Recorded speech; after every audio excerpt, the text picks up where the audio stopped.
Welcome back. So today we're talking about 7 healthy eating habits we can take action on. You want to apply energy and activity down a line that isn't wasting time or money, I would assume. I know that's my thing.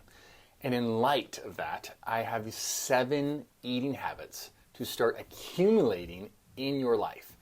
As always, this is about accumulating health.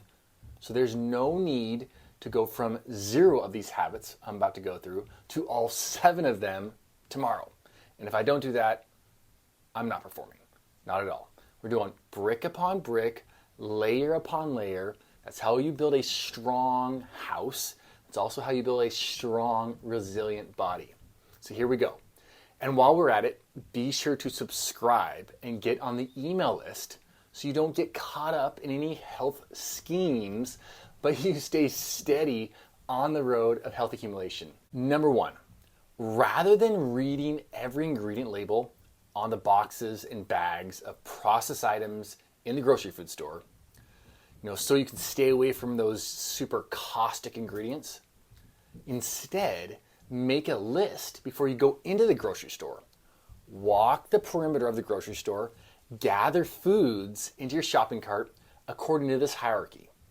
And that hierarchy consists of digestibility and nutritional density. So this would mean finding grass-fed meat, free-range chicken, wild-caught salmon. We definitely don't want Atlantic salmon or farm-fished because these fish are loaded with PCBs, with metals, and all these other fat-soluble toxins. We're looking at eggs, then we're going to gather fruit and vegetables, and ask yourself when it comes to vegetables, how am I going to use these vegetables? Because otherwise, they get sit in your fridge, they go bad, you feel guilty about wasting money, and then in the end, you don't buy vegetables in the future because of that thought process before. So next in line would be whole grains, then dairy. Then if your body does okay with them, nuts, seeds, beans, lentils. This strategy will save you a ton of money and it will pay you back big time with lots of health opportunity. As well as it's going to save your neck from looking down and staring at all those labels, reading them. Number 2, optimize your day and appetite with protein. If you have any issues keeping your appetite in check, if you find yourself snacking late at night, your energy just dropping to the floor in mid-afternoon, having difficulty with your body composition, this number 2 is so for you. Aim to start your day with 30 grams of protein and then knock out, 2 more meals during the day with at least 30 grams of protein. Puts you at 90 grams of protein. And by protein, I mean beef, chicken, turkey, buffalo, fish, goat whey, bison, eggs, yogurt, kefir, even some nuts and seeds. Look at your first meal of the day. You can ask Google, how much protein is in this food? How much fiber is in this food? And if you could come away from a breakfast with 30 grams of protein and at least 10 grams of fiber for that first meal, it is going to be so challenging not to have a great, well-controlled food day. And number 3, delete artificial sweeteners. Aspartame, Splenda, sucralose, ACE-K, acetylene, potassium, got to be gone. And including in that, I would say sugar added to foods. So artificial sweeteners, they're just a health disaster. We all know that. And added sugar, when it's applied by the big food companies, is multiplied times greater in grams than we would ever put in food on our own. So this is literally just wasted energy that's bogging down our bodies and using up precious resources. So make your own sweet food or only buy products, food products that is, that use honey, stevia, monk fruit, maple syrup to sweeten them. Number 4, cancel vegetable oils. You've probably heard this before. If it's a vegetable and prepared foods, it's gotta go. This would be sunflower oil, safflower oil, corn oil, soybean oil, canola oil, rapeseed oil. You're gonna find these in breads, chips, crackers, dressings, nut milks, granola bars. Really, wherever you find underperforming humans, you're gonna find vegetable oils. And we don't want to underperform, right? So why are we going to avoid them?